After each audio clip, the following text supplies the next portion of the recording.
Ok, shalom para todos los estudiantes y amigos del Centro Educativo Shoresh.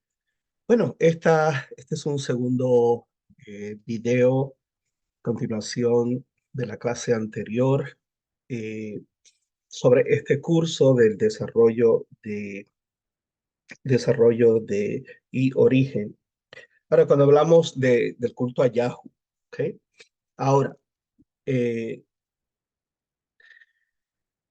he dejado el tema de Chasus de Yahoo para el final. Ok, Chasus, esta serie de tribus nómadas, Chasus de Yahoo, que la data que tenemos hasta el momento vinieron de Edom, y esto es altamente contradictorio con el texto de la Torá, con las prohibiciones que hay, y cómo va a haber batalla en el texto después contra los edomitas, con el fin de centralizar este culto cuando vence, pero también con los moabitas, Moab. Sin embargo, la figura mesiánica viene de básicamente de Moab, porque la abuela de David es moabita. Estamos hablando de Ruth y Noemí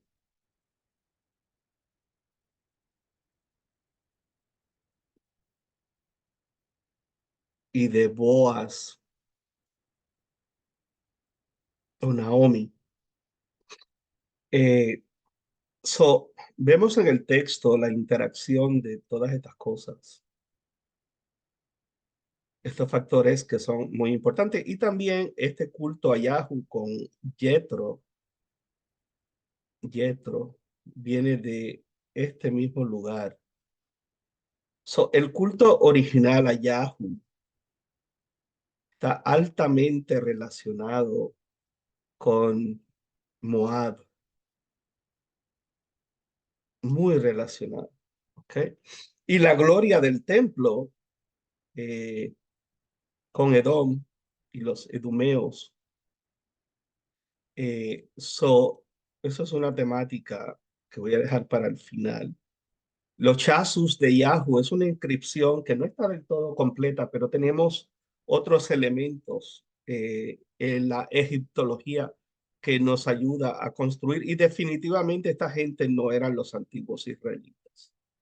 Y tampoco los israelitas eran los egipcios.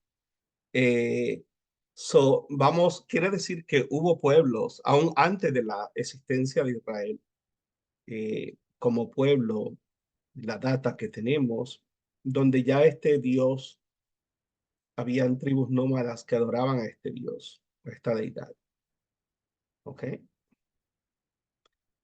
Esto es importante, pero lo voy a dejar para el final del curso. Eh, Voy a borrar aquí. Voy a chequear aquí algo. Ok, estamos grabando. Bien. Eh, lo otro es, nos quedamos aquí, y lo que quiero traer es que hay corrientes egipcias, y algo que no se habla mucho es la enorme cantidad de conceptos egipcios eh, que hay en el texto de la Torá, y la enorme carencia de la antigua lengua persa que hay en la Torá, y lo que llamamos cananeo o paleocananeo, o lo que después se ha llamado la lengua hebrea, donde tiene el 70% de su influencia es origen egipcio. Sin embargo, de aquí no encontramos realmente conceptos de la antigua lengua persa en el texto de la Torá. So, esta idea de que la Torá fue creada y fue llevada por Esdras a Jerusalén, yo me pongo completamente a esa posición. No le veo la unión ni le veo ningún sentido a eso. Porque si vamos más tarde, como vamos a ver en la Septuaginta, especialmente en el segundo curso, el próximo curso que viene, que es el de los poderes, que ya hay algunos que se matricularon y ya ese curso está corriendo, vamos a ver que la Septuaginta tuvo enorme, es que es imposible hacer una traducción de una lengua a otra sin prestar ciertas, en la traducción, ciertos elementos, porque estamos tratando de mover un pensamiento de una lengua a que se entienda en la otra. Por ende, la afinidad que hay en eso, e inclusive cuando no hay esa afinidad, se busca algún tipo de transliteración como para buscar en la segunda lengua algo que pueda explicar lo de la primera lengua, ¿no? Eh, y eso lo vemos en la calidad del griego koiné que se utilizó. Y cómo la comunidad judía por un tiempo tuvieron que, lo que hemos estado hablando, tuvieron que buscar un mecanismo de elevar el estatus de la Septuaginta de forma milagrosa a fin de compensar con esa carencia de calidad literaria eh, eh, del griego, porque pues se comparaban los textos y las traducciones como Homero, con la Eneida y la Iliada y tantos textos que están en una primera lengua griega y el griego va cambiando igualmente, ¿no? Eso lo vamos a ver que después, al final de la colección de la Septuaginta, vamos a ver que el griego que se utiliza para Cogelet o Eclesiastés y el que se usa para Mishlei, para Proverbio, cuando se compara con el de los 5 libros de Moisés, como se dice tradicionalmente, hay marcadas diferencias. Van a haber unos textos que son más fieles a la gramática, lo que se llama dikduk del hebreo y a la secuencia de pensamiento y el léxico de la composición sí, del léxico hebreo versus otras, ¿no? Y es realmente, sin embargo, en el caso de Eclesiastés y sea lo mejor porque es sapiencial, porque es literatura, fue muchísimo más tarde. Fue de lo último que completó la colección de la Septuaginta. Sin embargo, la traducción de ese griego es más fiel a la gramática hebrea. Y en parte hace sentido porque quiere decir que hubo sí, perdón, más décadas y más conocimiento en la lengua griega. Por ende, el nivel literati, como se dice, aumenta. Okay. Aquí, por otro lado, ¿por qué hago ese intervalo aquí? Bueno, por lo que vamos a ver próximo en esto, ¿no? Dice, Vaivén, Yud Hei Vav Hei, Adonai, o Yahweh, o Yahvé, Elohim, ¿ok?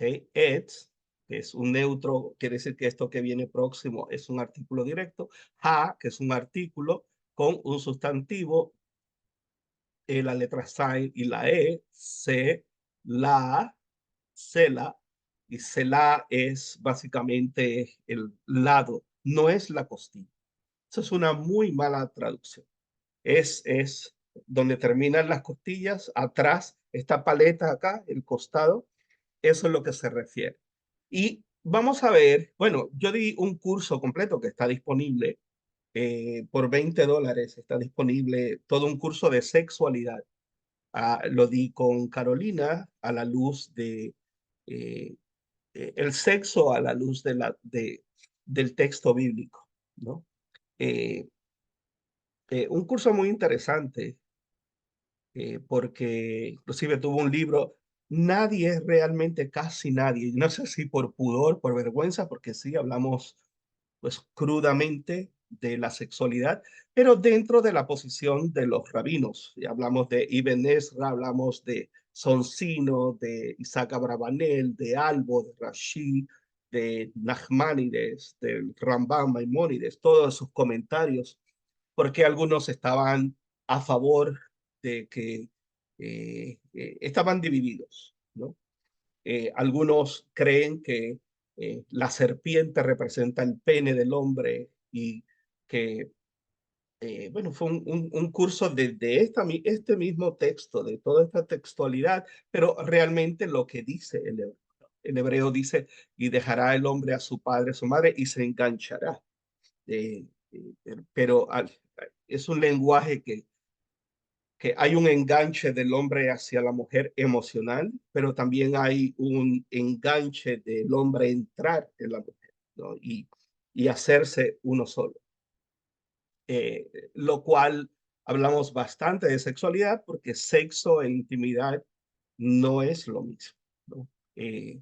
La sexualidad verdadera es la que por medio del placer se entra, pero entrar no solamente como un acto físico, sino como un acto de unión. Y como de eso se habla tan poco y hay tan poca educación sexual, pero eso es lo que el texto dice y es lo que algunos rabinos, Maimónides no estuvo de acuerdo porque Maimónides es alegórico. So, eh, eh, que debiera estarlo, pero por ser metafórico y alegórico, pero pues Maimónides no cree, básicamente dice que todo eso es representativo, pero entonces se pone a buscar otras representaciones que no tengan que ver literalmente con el acto sexual, mientras que otros rabinos, pero este caso es muy interesante porque antes de que se escribiera esto, vamos a ver dónde nos quedamos. eh, eh, Otras deidades. Hay deidades para esto, tanto en Mesopotamia como en Egipto. Por eso comencé hablando de esto. ¿Ok? Sí, y esto es realmente importante. Ahora, la gente que viene del mundo religioso, aunque este curso no es de sexualidad, pero la gente que viene o que venimos, yo cuando fui pastor, que muchos líos y que yo estuve muy envuelto en cuando fui pastor bautista, en la teoconsejería y tomé varios cursos y licencia y me preocupé mucho por esa área. Tenía muchas mujeres solas en la congregación. Creamos un grupo que se llama Celebrando la Vida y traíamos personas para trabajar con el área emocional, el pensamiento, pero también con todas estas áreas de las necesidades fisiológicas y biológicas y cómo están conectadas porque el ser humano es un todo.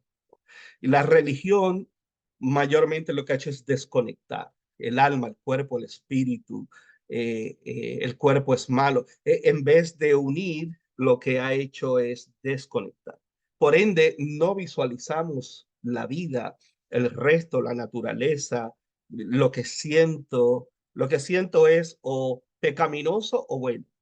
eh, no hay término medio, no hay balance, no hay absolutamente nada. Y por eso también di otro curso de todo esto, palabra por palabra, así como lo van viendo y explicando qué es un verbo, qué es un adjetivo, qué es un neutro, qué es un artículo, bueno, todo dentro del hebreo, un curso de Dikduk y a la misma vez explicando los comentarios de los rabinos, porque hace falta.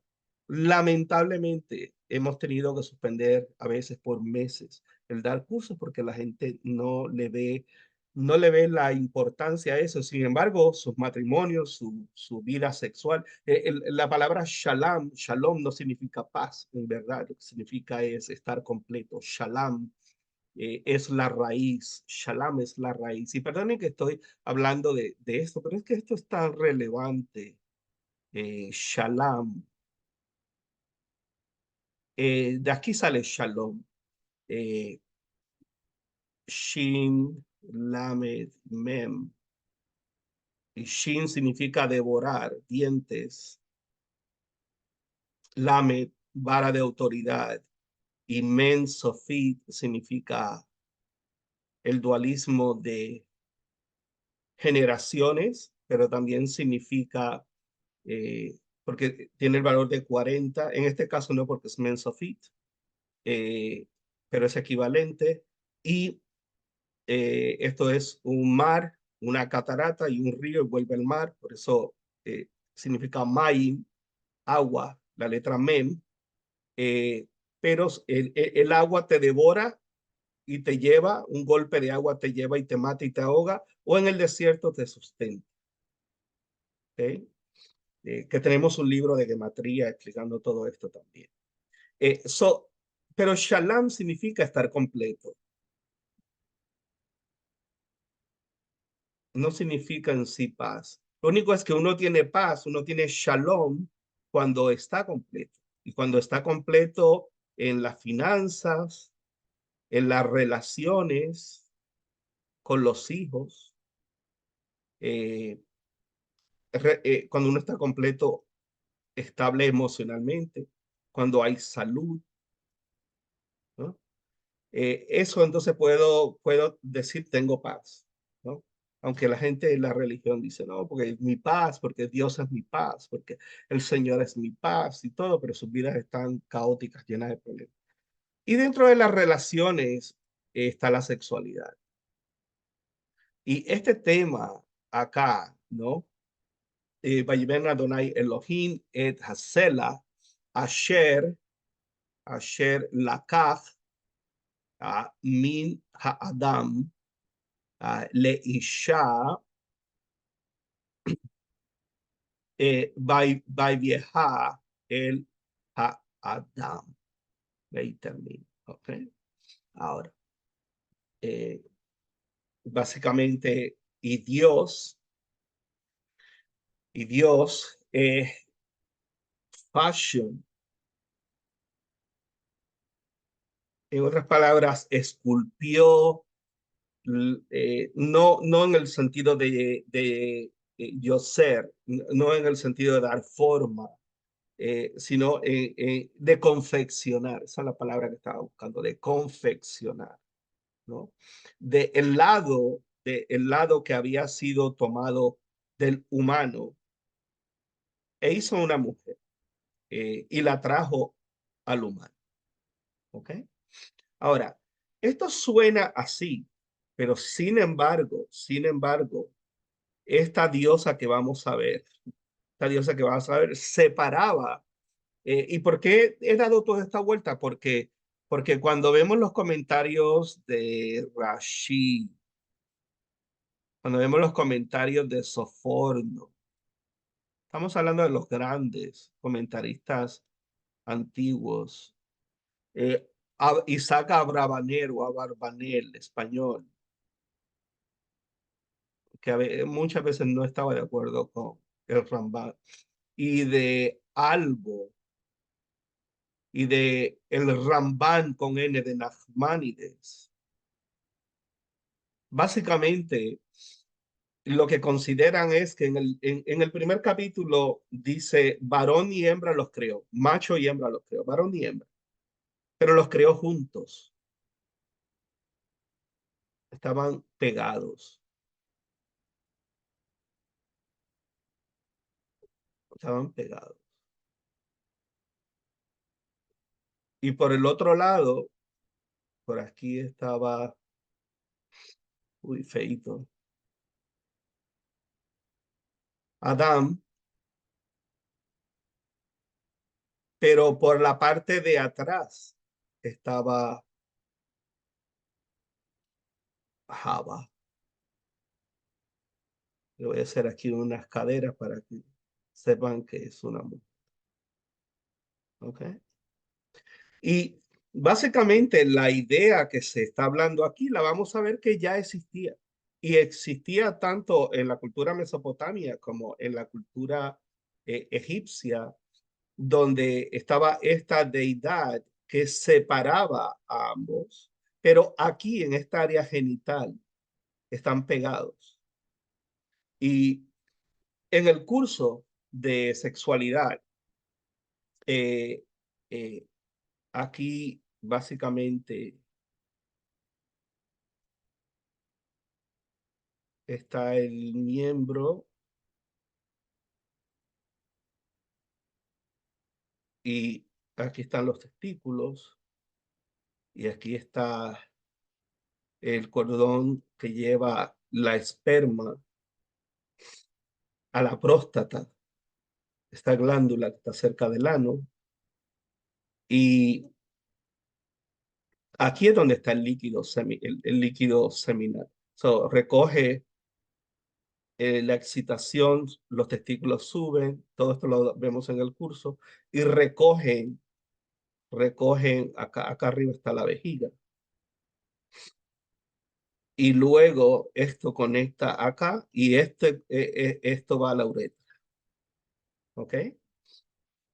Pero en la mujer, estos testículos no están abajo, están arriba. Se llaman ovarios. ¿Ok? Y viene aquí al útero, que es la cavidad vaginal. Pero en la cavidad vaginal hay un pene. Pasa que es un pene pequeño, que se llama clítoris, y en sí es así. Es así.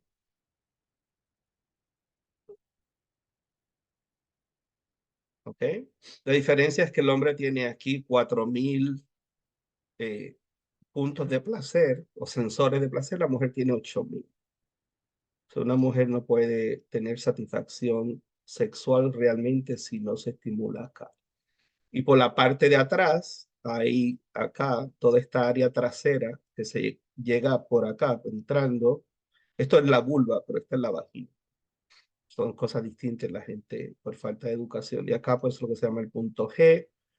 Esto que está aquí es los testículos.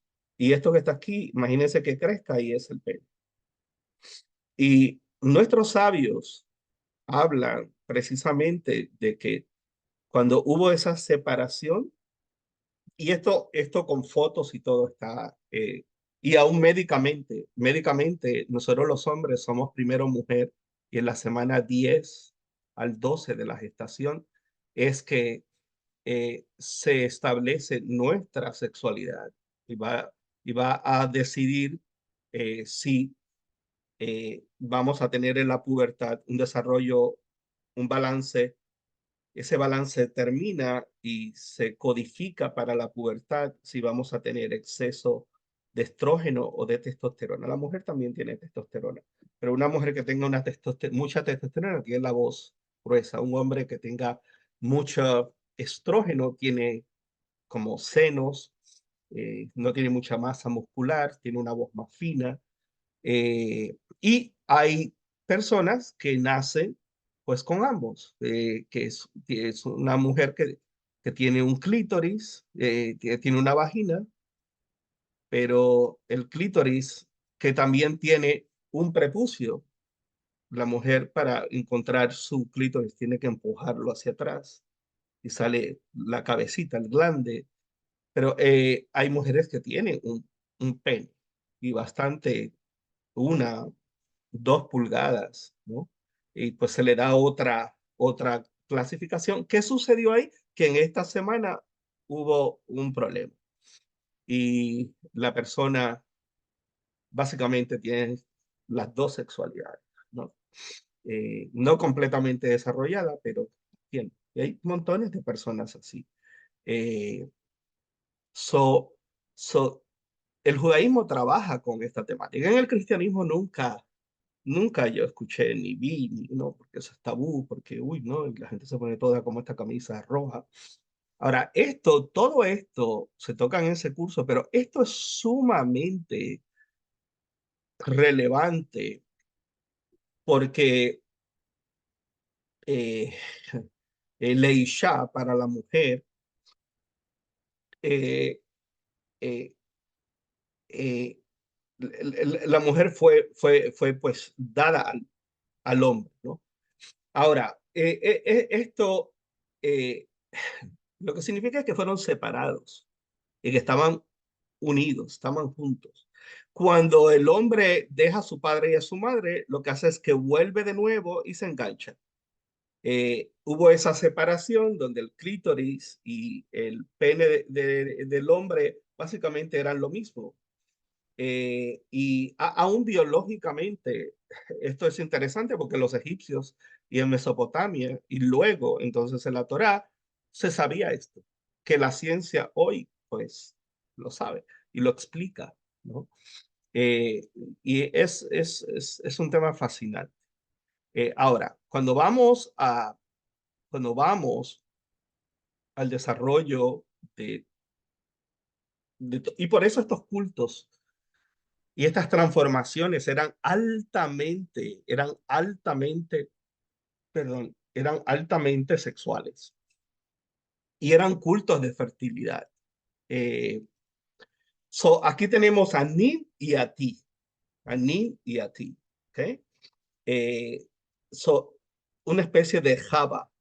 Se le llama la señora o la dama mal traducido de la costilla, pero es del costado.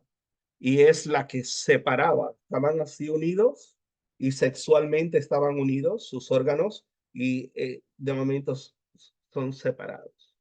¿Ok? Y cada uno toma de su área genital, pues comparten. Entonces, cuando deja el hombre a su padre y a su madre, vuelven de nuevo y se enganchan.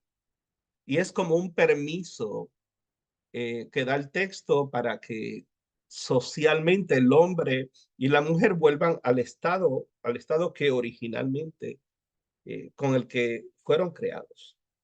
¿Okay?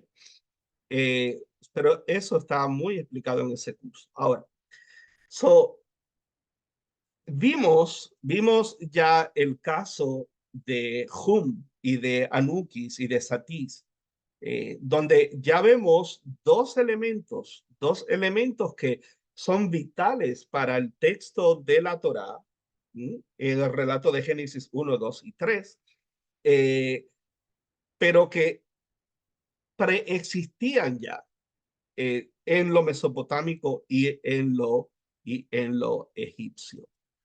Bueno, so, en realidad, pues, ¿qué es el yavismo o el culto a Yahoo? A mí me gusta más decir eso porque creo que es más. Antes de una Torá tuvo que haber un culto desarrollado al Dios de la Torá. De esto ya hablamos y el yavismo es una especie de sombrilla que cubre desde la edad de bronce hasta el presente. Pero esto en sí diríamos que al principio de ya este culto a Yahoo estaba, y lo vamos a ver con alguna literatura al final. ¿Por qué lo dejé al final? Bueno, porque hay que poner mapas donde estaba Moab, Edom, que conocemos. Debe ser una clase en sí misma. ¿Ok? Ahora, todos estos cultos que estaban aquí, eh, Midian, había culto a Yahoo, Shiloh, en el reino del norte, en Samaria, Samaria pues, y en Gerizim, en Damasco, no lo veo ahí, en Elefantina, en Jerusalén. Y hubo a través de todos el periodo Aquenima persa, Aqueménida persa también tuvo que ver mucho con el desarrollo del gnosticismo. Y lógicamente en la cábala hay demasiados elementos de lo que fue el antiguo culto de Yahoo aún de corrientes gnósticas. Ya hablamos y esto es lo que voy a dejar al final, ¿no? Esta fue la inscripción que se encontró, la tierra de Chasu o los Chasus, una especie de tribus nómadas. Aproximadamente, puede ser hasta más tarde, digo más temprano, perdón, en los 1400 antes de la era común. Y vamos a hablar un poco de esta temática. Estamos hablando de todo esto. En un tiempo se creyó que el monte Sinaí estaba acá y se creyó que todo, y cuando yo fui pentecostal, mi padre fue pastor pentecostal, hablaban de todo esto, de toda esta área, ¿no? Toda esta área, y que por acá fue los 40 años dando vueltas, y que luego entonces vino el tiempo de la conquista, y luego las tribus que estaban acá, que no querían ayudar a los que pasaran de Jordania atrás Jordania, todo ese tipo de cosas, ¿no? Pero ahora miren cómo realmente eh, eh, se visualizan las cosas y se habla del monte Sinaí, estando básicamente en el norte de Arabia Saudita. Y ha habido, y nunca se ha encontrado definitivamente, y, y estamos hablando acá de Midian, eh, y de los edomitas. Vamos a hablar de los chasus, toda esta área, toda esta región acá, Moab, Edom y Midian, toda esta área, estaba realmente muy esparcido el culto a Yahweh, como un dios del desierto, que luego pasa acá y luego desciende a Jerusalén. eh, eh, Eso pero extremadamente acá arriba, va mucho más arriba y desciende a Jerusalén. Eh, y eso realmente es sumamente, pero sumamente importante. Y ese culto después va a ir acá abajo, pero bien abajo, Elefantina, eh, y nos vamos, pues, y luego este grupo de Elefantina tuvo bien arriba, tuvo en Damasco, tuvo en Shiloh, al norte de Jerusalén, entonces que el mapa debe de ir más arriba. Eh, so, lo que quiero es que puedan explicar todas estas, pues estas cosas, ¿no? Eh, Ahora, enoteísmo, pues, es la aceptación de la creencia de un Dios y al mismo tiempo aceptar el culto a otras deidades y esa fue la religión básicamente, y todo esto fueron dioses. Eh, la gente en el tiempo bíblico eran, pues, dioses fundamentales para la vida de ellos. Eh, Esto es algo que debemos considerar mucho, y por eso quise hacer un breve ejercicio de leer. Esto también lo podemos hacer con la Septuaginta. La Septuaginta está llena de nombres de deidades, no solamente Gaia y Urano, el séptimo planeta, dentro de nuestra galaxia, y el concepto de Gaia de la Tierra, sino, eh, eh, pero ustedes han escuchado en otros canales, en todo, hablar sobre Anat, que fue esposa precisamente en Egipto, en Elefantina. No era Ashera, era Anat, la diosa de la guerra, era la esposa de Yahweh. Y tenemos a Ashtar, que todavía está súper presente. Eh, y tenemos la máxima figura de Dios, el Dios El, también conocido como el Elión y el Todopoderoso, como se ha traducido. Y tenemos a Shera, la diosa de la fertilidad, que es básicamente estas dos. Se evoluciona el concepto a la reina del cielo y a Ishtar, la cual aún tenemos en el judaísmo y en el cristianismo y en el islam. Estos son conceptos que eh, encontraron su nicho. Baal es hijo del dios El, que es el dios de las tormentas, que tiene que pelear con Yahoo, que también se convierte en el dios de las tormentas. Y también tiene que vencer a Mot, o a Yam, perdón, a Yam, que es el dios de las tormentas del Mediterráneo, eh, y Mot, que va a evolucionar a Hades en mucho más adelante. Y acá esto va a Afrodita y a Venus. Son los griegos, los persas, todo. También tenemos el concepto de Marduk, que también lo tenemos, especialmente en el judaísmo en Purim, a Mardoqueo, Amón, Ishtar y toda, como si unos fueran buenos y otros fueran malos y todo, pero son guerras y batallas entre conceptos de dioses que las hemos evolucionado en otras narrativas, ¿no? Y tenemos pues el servicio de Shaharit en la mañana, eh, que es el servicio fundamental básicamente porque se recita el Shema, eh, y es el servicio más largo, y se ha puesto ciertos horarios para poder comenzar o poder terminar Shaharit, luego tenemos a Shalin, tenemos a Shapash, Yam y bueno, todos estos dioses ugaritas. En Ugarit no teníamos el culto allá. El culto allá es un culto que está acá, luego asciende a Shiloh, al norte de Jerusalén. Es el reino grande, grande y poderoso era el reino del norte. El reino del norte es conquistado por Asiria en el 722. El reino de Judá era chiquito, insignificante, y de acá se mueven hacia Jerusalén miles de familias y en cuestión de 10 a 15 años este reino en población crece de 10 a 12 veces y se busca centralizar con las reformas tanto de Ezequiel como de Josías, pero luego viene Babilonia en el 586 y se lleva lo mejor, y la gente que tenía ese culto a Yahoo se los llevan a Babilonia. ¿Ok?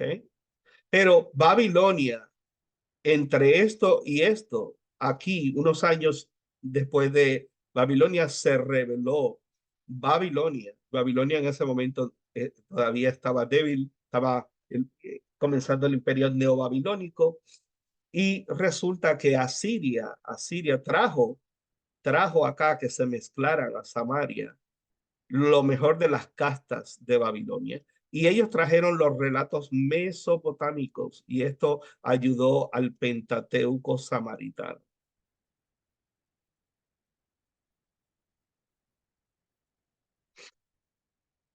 Con toda esta gente mezclada, más los israelitas que se habían quedado acá, eh, fortalecen el culto a Yahoo en Gerizim, un templo que luego, siglos después, cuando regresan del exilio con Zorobabel, con Esdras y Nehemías, se regresa a Jerusalén y se reconstruye en el 515-516 el segundo templo, y luego entonces viene la abominación desoladora, el problema entre los Ptolomeos y los Seleucidas, la historia de Hanukkah con los macabeos,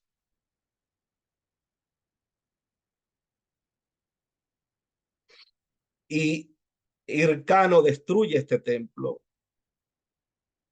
y luego viene la expansión con Herodes, la expansión la expansión de este reino tan pequeño, entonces ahora conquista Samaria, los idumeos, los convierte. Este reino se extiende y entonces viene a ser históricamente aún igual o más grande que este, ¿ok?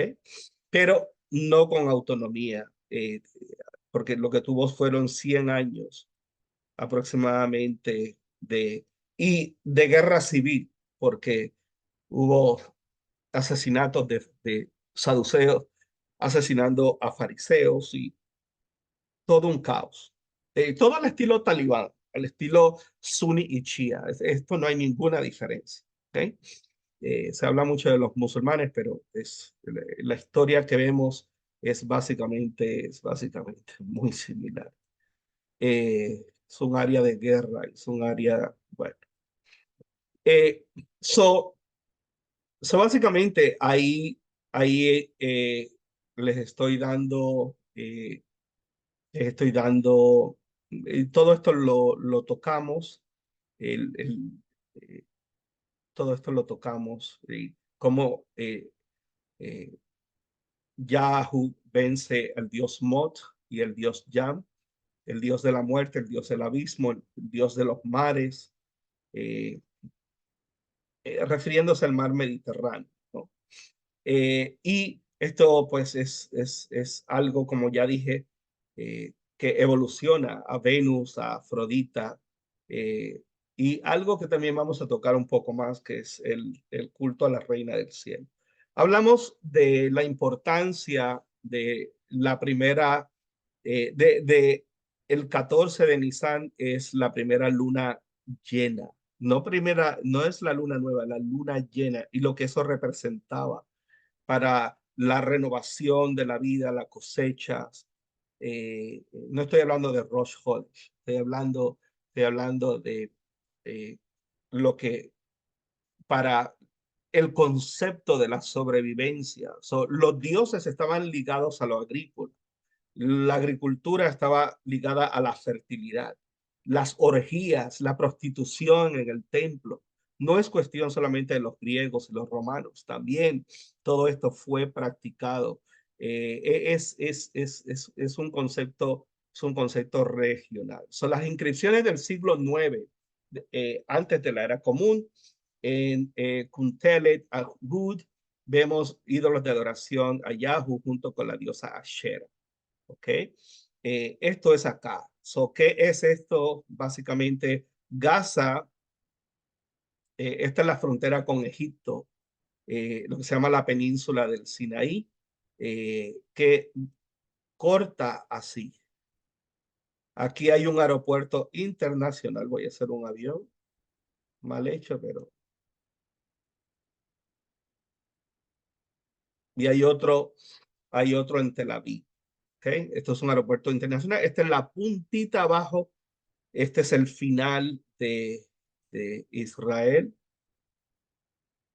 Ok, así, bueno, así es Israel. Discúlpenme un momento.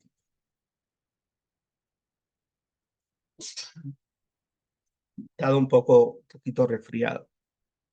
Esto es Beersheba, esto es la franja de Gaza, aquí donde está el conflicto ahora mismo, eh, en la tierra de los filisteos, los filistín, y esto es el desierto del Negev y Beersheba. Toda esta área aquí, toda esta área fue donde se desarrolla supuestamente el Salmo 23 y Dios mío, eres tú de madrugada, te buscaré, mi alma tiene sed de ti, mi carne te anhela en tierra seca y árida donde no hay agua para ver tu poder y tu gloria, así como te he mirado en el santuario. Toda esa, las persecuciones, todo, todas esas historias se desarrollan mayormente acá, en el Negev, que significa el sur, ¿no? Es una tierra seca, mucha piedra. Eh, y aquí, pues, es que vemos que es el lado oeste del culto del mapa de Idumea y de Moab, toda esta área acá, ¿no? Eh, y también cuando se hizo investigaciones, especialmente en Kunti. La gente cree que la marihuana o el cannabis es algo, pues, no sé, wow, se han encontrado residuos en el incienso cuando se han hecho pruebas químicas dentro estos cultos, estos shrines, shrines en inglés significa, me gusta esa palabra, son santuarios, no son templos, son santuarios, ¿no? Y se encontró aquí, parece que cuando fue destruido, probablemente en alguna de las reformas, lo encontraron boca abajo, lógicamente cubierto de algunas capas de polvo y tierra. Cuando excavaron y cuando empezaron a tomar muestras de los lugares donde había sacrificios y donde había incienso, encontraron, químicamente encontraron cannabis. Eh, y esto es sumamente relevante, sumamente importante. ¿Por qué? Bueno, porque eh, se sabe que para la guerra se usaba todo este tipo de agentes psicóticos.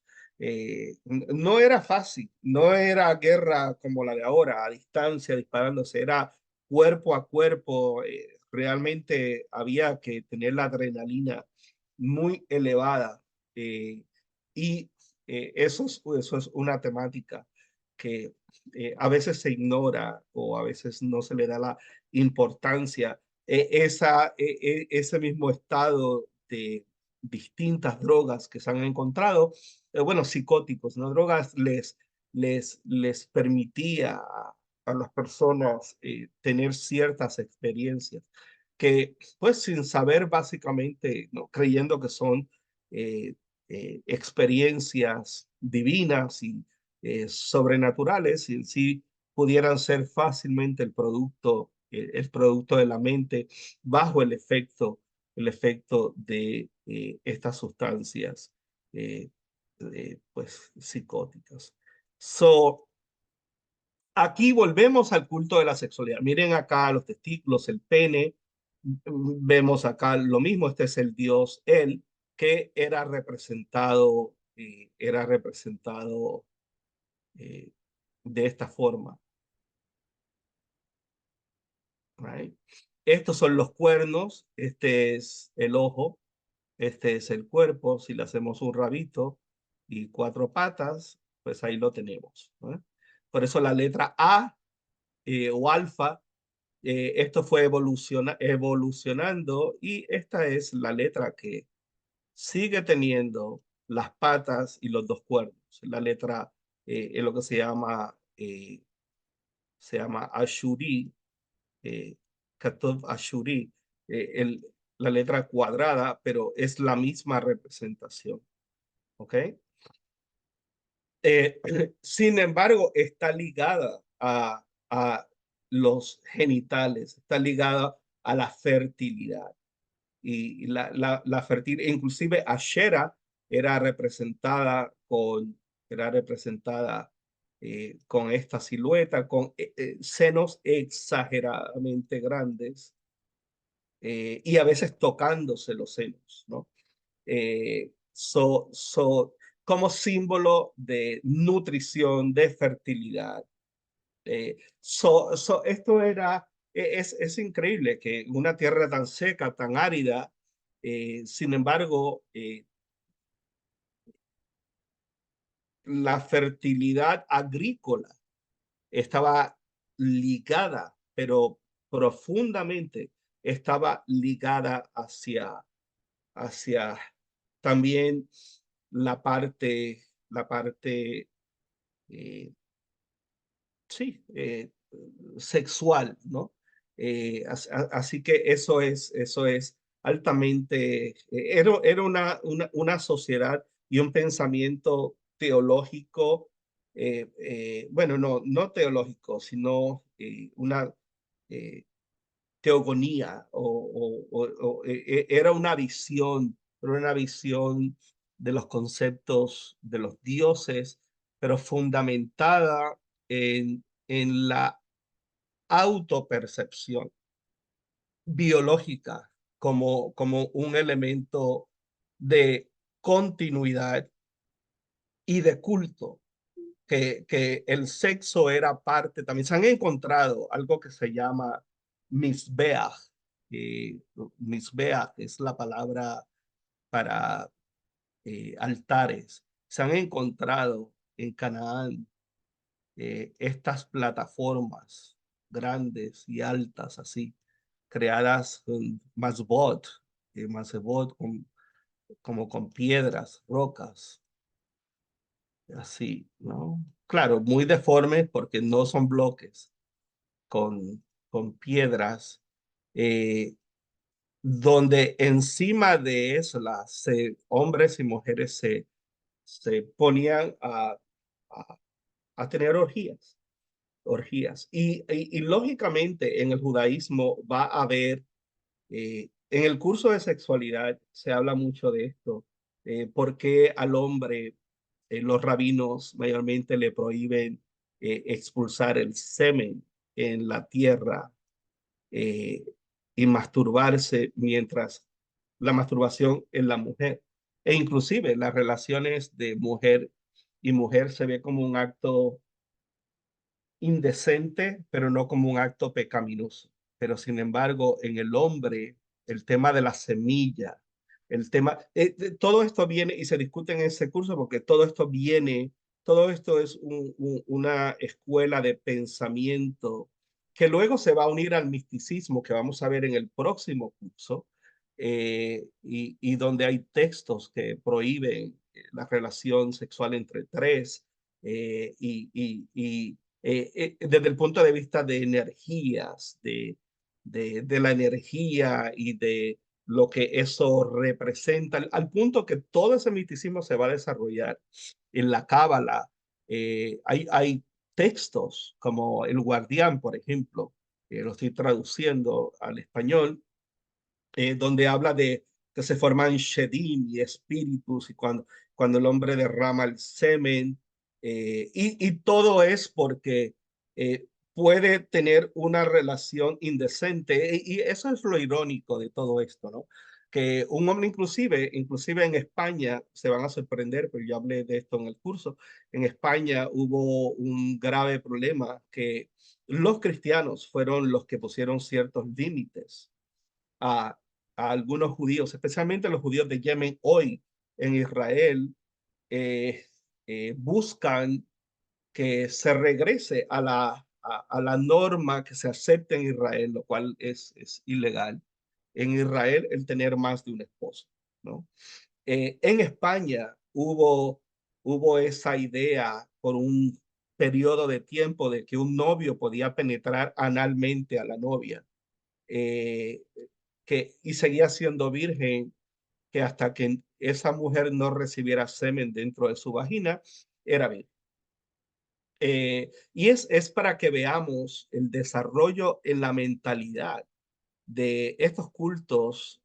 No es que terminaron, es que de alguna forma eh, se fueron transformando. Y el judaísmo rabínico, inclusive la ortodoxia, si el hombre y la mujer tienen relaciones durante el día, tiene el hombre que cubrirse con una sábana y no puede ver la desnudez de su esposa, de su pareja, de su esposa. Y hay ciertas cosas que se le prohíben a la mujer sentir y hacer.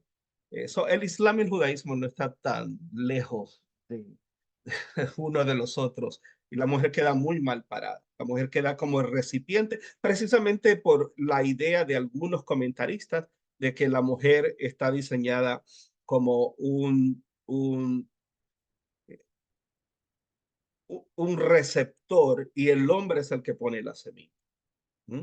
Y el hombre es el que entra. Por ende, el hombre tiene que ir arriba, la mujer tiene que ir abajo. eh, eh, que eso la gente lo haga, que no, bueno, hay gente muy literalista, hay gente, eso va a depender de qué judaísmo la persona siga, pero es impresionante. Cuando yo fui a la escuela rabínica y me encontré con todo esto, pues yo que venía, sí, de un mundo conservador, de un mundo pentecostal, pero luego estudié teología, fui a Moody en Chicago,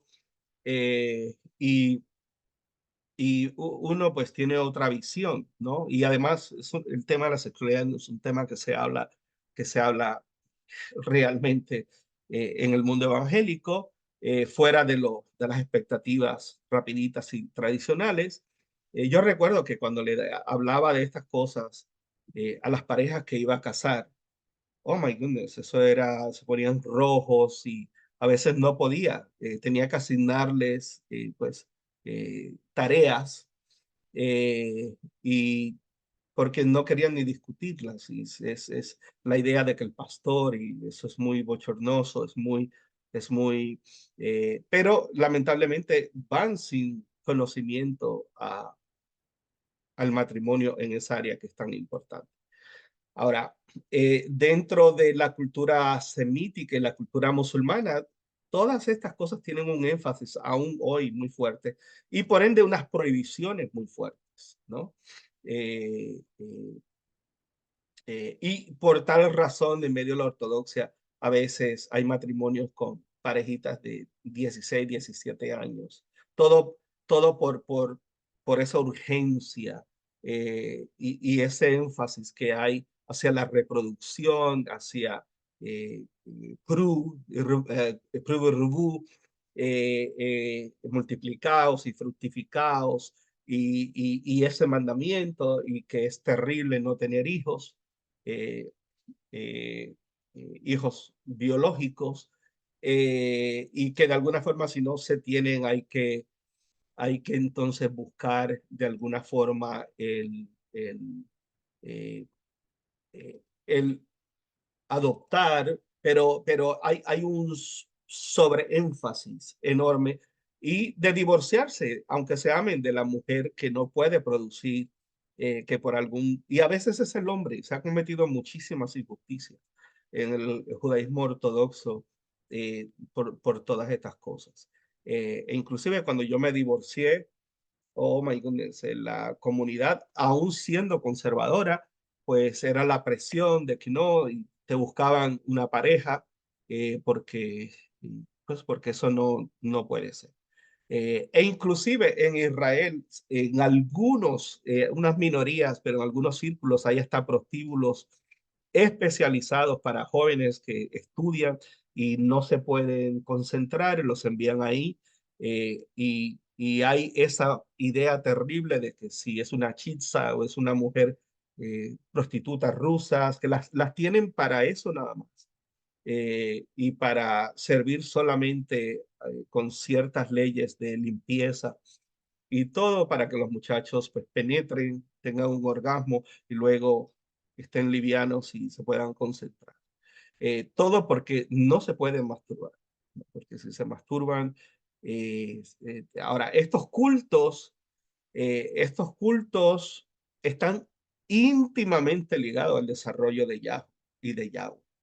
Eh, es irónico, pues, porque la gente adora a Jehová y allá y en su santuario y la santidad y el celoso y todo, pero toda esa narrativa es el desarrollo, pero la gente no conoce el trasfondo de esto que estamos hablando. So, ya hablé aquí de festival un poco. No debemos de hablar de concepto de religión, sino el concepto de culto y la batalla entre los dioses. Pues lo vamos a ver, lo vamos a ver acá. La evolución y algunos salmos.